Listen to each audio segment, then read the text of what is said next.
Wandelen met jou over padden en door bossen. Genieten van de natuur en de mensen. De route van vandaag van de Salamander in Maasmechelen. Nieuwe voetgangersbrug naar natuurgebied Bergen-Ven.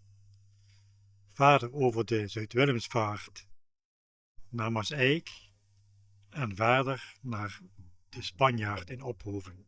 Vandaag 30,3 kilometer.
Het verhaal van de vlooienkoning.